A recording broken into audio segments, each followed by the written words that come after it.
like a willow, we could cry an ocean if we lost the true love and sweet devotion. Your lips excite me, let your arms invite me, for who knows when we'll meet again. This way, it's now or never. Come hold me tight, kiss me, my darling, be mine tonight. Tomorrow will be too late. It's now or never. My love won't wait. It's now or never. My love won't wait. It's now or never. My love won't wait. It's now or never. My love won't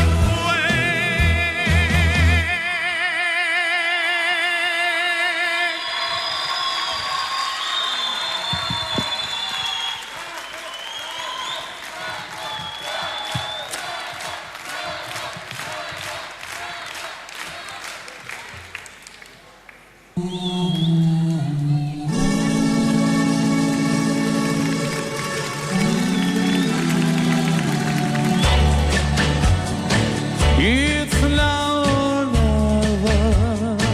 Come hold me tight, kiss me, my baby, be mine tonight. Tomorrow will be too late. It's now or never. My love would wait. When I first saw you, with your smile so tender, my heart was scattered and my soul surrendered.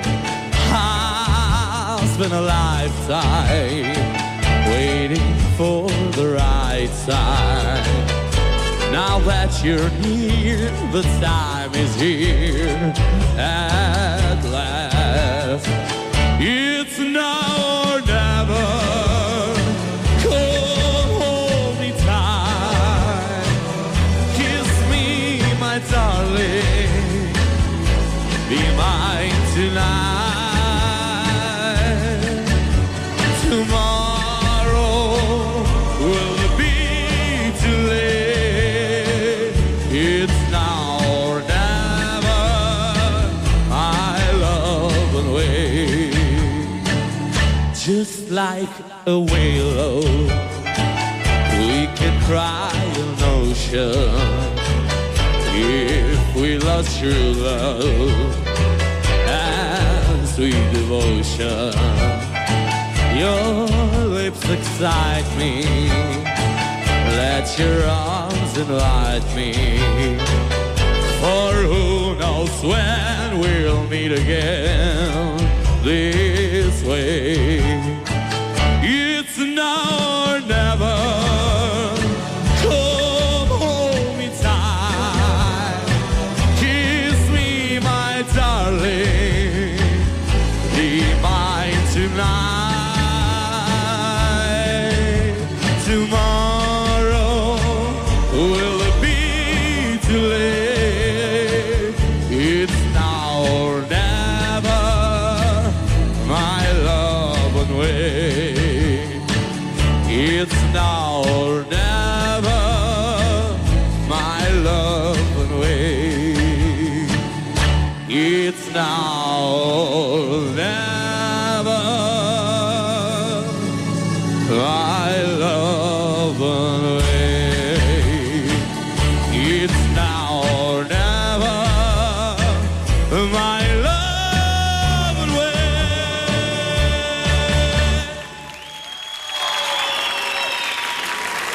Faleminderit. Ndojmë pra dhe sfidën midis Albit edhe Branos në këngën e Elvis Presley. Dua që i pari më flas Nikolini.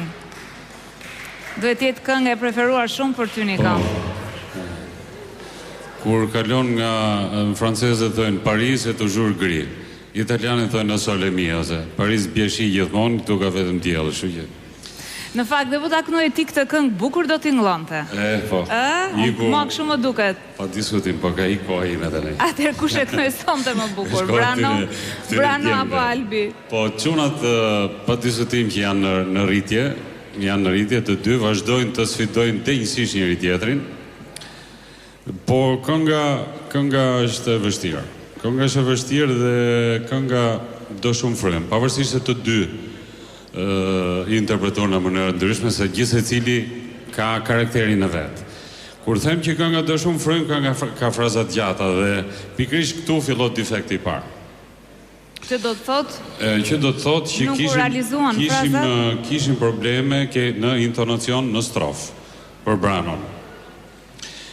Kishim probleme përsa i përket mbështetjes së frazës. Përsëri tek Brano? Po flasë për Brano.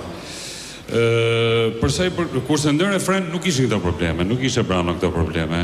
Ishte, përsa i përket interpretimit, ishte në karakter, edhe atmosferën, edhe botën e kësaj këngë, atë gjojën, gëzimin që e karakteriston këtë këngë.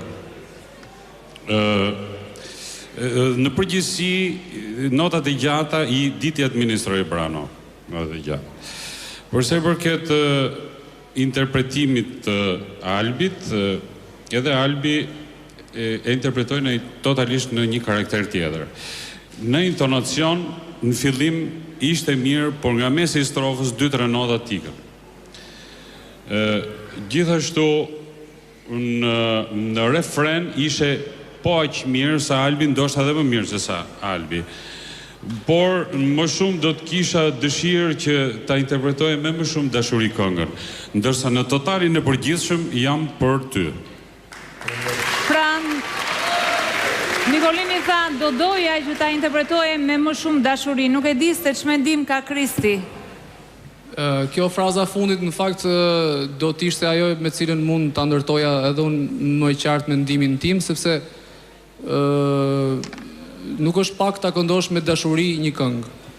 Dhe në qoftë se Brano për shembull pas ka rënë në sy vërtet që e ka kënduar këngën me më shumë dashuri, më romancier, më i ëmbël, më i dashur, më i afërt me këtë lloj versioni, mendoj që duhet të ishte në anën e Branos avantazhi për pikë, pavarësisht ndonjë luhati të vogël intonacioni që janë thjesht shkarje intonative emocionale, por që me thënë të drejtën, unë do t'ja jepja Branos jo se është nxënësi im, por sepse ai ka transmetuar më shumë dashuri te kënga.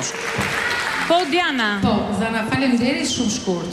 E dim të gjithë që edhe Albi dhe Brano janë shumë talentuar, e dim që të dy kanë karakter në melodinë vokal, por për mua Brano ishte i pa organizuar dhe vende mes tonatura, kurse Albi prisja shumë më tepër, gjithsesi edhe ti në momentet kur i rumbullakos një zanoret në fund, kishe probleme me intonacionin. Do ta dëgjosh dhe do m'japësh të drejtë. Të dy keni kishë probleme me intonacionin. Po, Orgesa?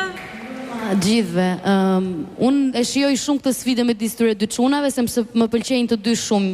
Nuk mund të bëj diferenca, por sot vërejta që Brano ishte pak tek versioni tradicional dhe klasik i këngës, ndërsa Albi mendoj se ka dhënë një originalitet, sepse nuk është pak që një rocker të këndojë një këngë të tillë me dimension kaq të madh, kështu që jo se e suportoj Albi, po sepse sot me të vërtetë ai e meriton që ta ftoj këtë sfidë. Po, mendimi me Megit? Bloma, unë me të vërtetë do përgëzoj që të dy djemt, dua të them faleminderit që i dha Branos një këngë në të cilin ai mund të tregojë vlerat e tij, mund të tregojë vokalin. Dua të them që Brano e solli këngën me një rritje graduale. Mua sinqerisht më pëlqeu, interpretoi shumë mirë, normal edhe i shkonte si këngë. Po ashtu dhe Albi u mundua në maksimum e kështu. Të Albin nuk më pëlqen vibratoja e tepruar. Domethënë është një herë, dy herë, po pastaj bëhet pak e bezdisur për mua personalisht. Për sa i përket Branos, doja të thoja edhe diçka. Tek notat poshtë ajo tregua me të vërtetë shumë i zgjuar, domethënë në pjesën e strofës, sepse e dha më ëmbëlsi që të kontrollonte edhe intonacionin. Dhe për 2-3 nota nuk besoj që mund të prishet e gjithë kënga, domethënë të thuash që Brano nuk ishte mirë e të tjerë të tjerë. Po, shumë shkurt mendimi i Marizës. Sidomos sa i përket interpretimit të djemve. Okej, në përgjithësi djemt ishin mirë, por me qënë se këtu ne jemi për të arritur perfekcionin, si mund të them që pati probleme si këngë, do më pëlqente që kjo këngë t'ishte më e ëmbël.